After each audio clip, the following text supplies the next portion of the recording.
तू शाहे खोबा, तू शाहे खोबा, तू जाने जाना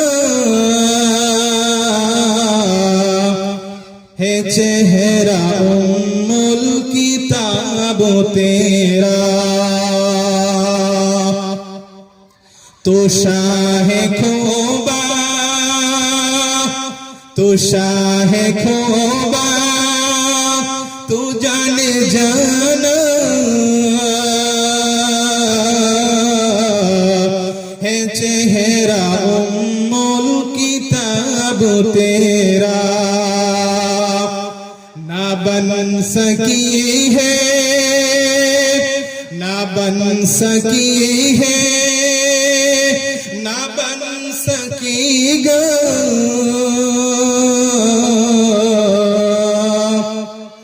मिसाल तेरी जवाब तेरा।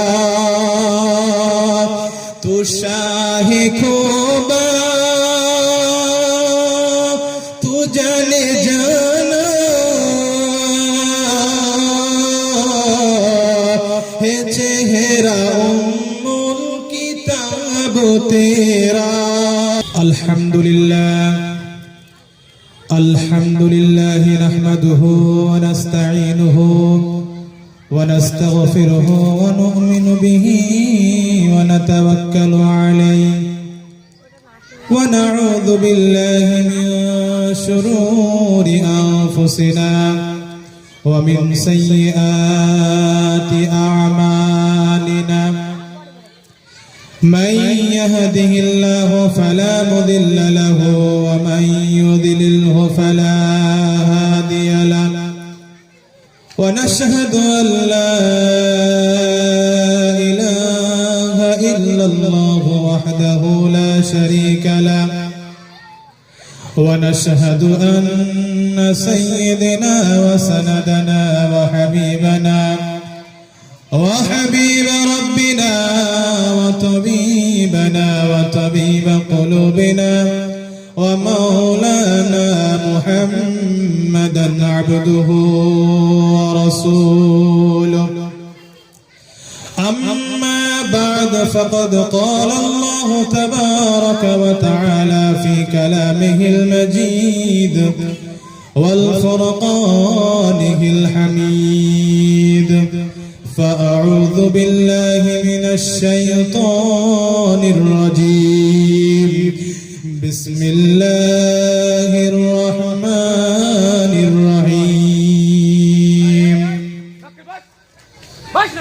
إياك نعبد وإياك نستعين.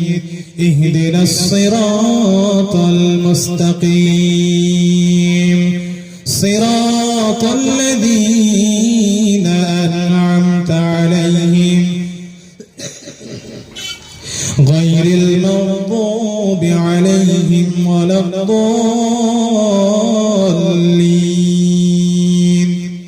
آمين. وقال الله تبارك وتعالى في شان حبيبه ومحبوبه مخبرا وآمرا. إن الله وملائكته يصلون على النبي يا أيها الذين آمنوا صلوا عليه وسلموا تسليما. اللهم صل على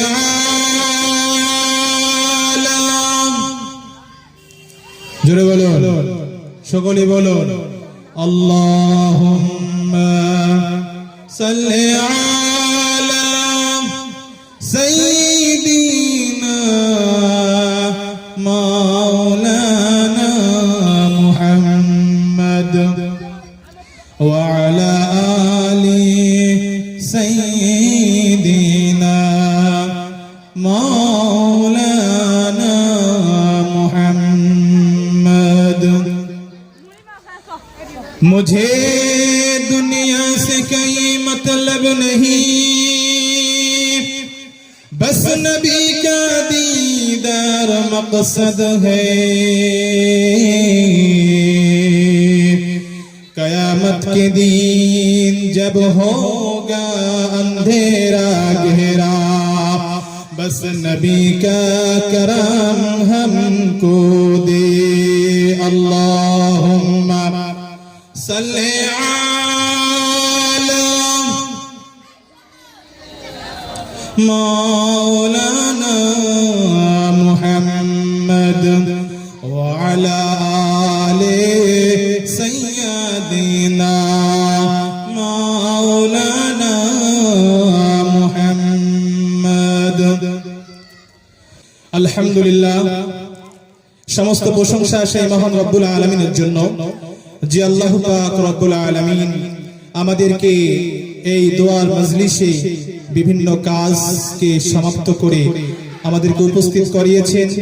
সেই রব্বুল আলামিনের আমরা শুকরিয়া আদায় করি যে আল্লাহ পাক রব্বুল আলামিন তিনি আমাদেরকে একটি বিরাট একটি শক্তি দিয়েছেন।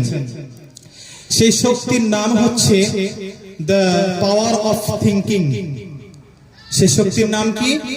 দ্য পাওয়ার অফ থিংকিং, চিন্তা ভাবনা করার শক্তি, যেটা খাদ্য অখাদ্য বেছে খাবার শক্তি আমাদেরকে দিয়েছেন। ভালো মন্দর মধ্যে বাছাই করার শক্তি আল্লাহ পাক রব্বুল আলামিন আমাদেরকে দিয়েছেন। অতঃপর আমাদেরকে দিয়েছেন জ্ঞান। সেই জ্ঞানের মাধ্যমে আমরা বিবেক বিবেচনা করি, যেটা ভুল যেটা অন্যায় তা থেকে আমরা বিরত থাকি। সেই রব্বুল আলামিনের আমরা শুকরিয়া আদায় করি বলে আলহামদুলিল্লাহ। তারপরে পরে সাইয়্যিদুল আম্বিয়া আশরাফুল আম্বিয়া নবী কুলের শিরোমণি নবীদের সরদার নবী মুহাম্মদুর রাসূলুল্লাহ সকলে বলি সাল্লাল্লাহু আলাইহি ওয়াসাল্লাম, সেই নবীর উপরে অগণিত দরুদ ও সালাম বর্ষিত হোক। আমরা জোরে সোরে বলি আল্লাহুম্মা আমিন। খুব সংক্ষেপে কিছু আলোচনা আপনাদের সামনে উপস্থিত করছি। সময় খুব সংকীর্ণ, খুবই সংকীর্ণ, ফলে আমার মূল আলোচনায় আমি চলে যাচ্ছি। আমরা উপস্থিত হয়েছি এবং আমরা মুসলিম ধর্ম হিসাবে আমরা মুসলমান, আমাদের ধর্ম হচ্ছে ইসলাম। ফলে আমরা যেহেতু আল্লাহকে রব বলে মেনে নিয়েছি, নবীকে শেষ নবী আল্লাহ রসুল বলে মেনে নিয়েছি, অতঃপর দুনিয়াতে বেঁচে আছি, আল্লাহর হুকুম নবীর তরিকা অনুযায়ী চলা ছাড়া আমাদের কোনো গতি নেই। আর যদি আমি ইসলামকে না বোঝার কারণে, আল্লাহর হুকুমকে না বোঝার কারণে গাফিলতির মধ্যে ইগনোর করে ছেড়ে দিই, অবহেলায় ছেড়ে দিই, তাহলে কিন্তু আমার জন্য ভয়াবহ আযাব নির্ধারিত রয়েছে। ঠিক তো নাকি? কি বলেন? ভয়াবহ আযাব আমাদের জন্য নির্ধারিত রয়েছে। তাই দুনিয়াতে আমরা বেঁচে আছি, এটি একটি জগৎ। জগৎ হচ্ছে পাঁচটা জগৎ। এক হচ্ছে রূহের জগৎ, যে জগতে আল্লাহ পাক রব্বুল আলামিন যখন আদম আলাইহিস সালামকে সৃষ্টি করেছিলেন, তারপরে আল্লাহর কুদরতি হাত যখন আদম আলাইহিস সালামের পিঠে স্পর্শ করলেন, আদম আলাইহিস সালামের পিঠ থেকে পৃথিবীর শুরু থেকে নিয়ে শেষ পর্যন্ত যত মানুষ আসবে, সমস্ত রূহগুলো আদম আলাইহিস সালামের সামনে উপস্থিত হয়েছিল বলে সুবহানাল্লাহ। আদম আলাইহিস সালামের সামনে উপস্থিত হয়েছিল। সেই সময় পবিত্র কোরআনের আয়াত আল্লাহ পাক রব্বুল আলামিন বলেন, وَإِذْ أَخَذَ رَبُّكَ مِنْ بَنِي آدَمَ مِنْ ظُهُورِهِمْ ذُرِّيَّتَهُمْ وَأَشْهَدَهُمْ عَلَى أَنفُسِهِمْ أَلَسْتُ بِرَبِّكُمْ قَالُوا بَلَى شَهِدْنَا। সেই দিন আল্লাহ পাক রব্বুল আলামিন আদম আলাইহিস সালামের সামনে পৃথিবীর শুরু থেকে নিয়ে শেষ পর্যন্ত যত মানুষ আসবে, সমস্ত রূহগুলো আদম আলাইহিস সালামের সামনে উপস্থিত হয়েছিল। গর্ত থেকে যেমন পিঁপড়েগুলো বেরিয়ে আসে, আদম আলাইহিস সালামের সামনে পিছন দিক থেকে সমস্ত রূহগুলো উপস্থিত হয়েছিল। সেখানে আমিও ছিলাম, আপনিও ছিলেন, নবী ও রাসূল সমস্ত ব্যক্তিরা ছিল। সেই দিন আল্লাহ পাক রব্বুল আলামিন জিজ্ঞেস করেছিলেন, সমস্ত রূহগুলোকে জিজ্ঞেস করেছিলেন, আমাকে জিজ্ঞেস করেছিলেন, আপনাকে জিজ্ঞেস করেছিলেন, আলাস্তু বিরাব্বিকুম, আমি কি তোমাদের প্রভু নই? আমরা সেই দিন বলেছিলাম ক্বালু বালা শাহিদনা, আমরা সেই দিন বলেছিলাম হ্যাঁ তুমি আমাদের প্রভু, তুমি আমাদের সৃষ্টিকর্তা, তুমি আমাদের মালিক ও খালিক, তুমি আমাদের রুজির মালিক, তোমাকে আমরা সাক্ষ্য দিচ্ছি তুমি আমাদের প্রভু। সেই দিন আমরা স্বীকৃতি দিয়েছিলাম, আমরা প্রতিজ্ঞাবদ্ধ হয়েছিলাম আল্লাহ পাক রব্বুল আলামিনকে খোদা হিসেবে, প্রভু হিসেবে আমরা মেনে নিয়েছিলাম, আমরা প্রত্যেকে মেনে নিয়েছিলাম।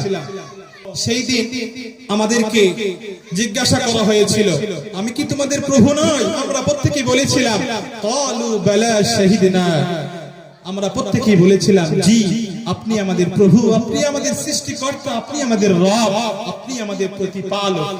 জি, তারপরে যখন দুনিয়াতে আসলাম ওই যে প্রতিজ্ঞাবদ্ধ হয়েছিলাম সেটা আমরা ভুলে গিয়েছি। ফলে আল্লাহ পাক রব্বুল আলামিন সেই কথাটাকে স্মরণ করানোর জন্য, সেই কথাটাকে মনে করানোর জন্য যুগ যুগ ধরে আল্লাহ পাক রব্বুল আলামিন তিনি নবী ও রাসূল পাঠিয়েছেন, নবী ও রাসূল পাঠিয়েছেন।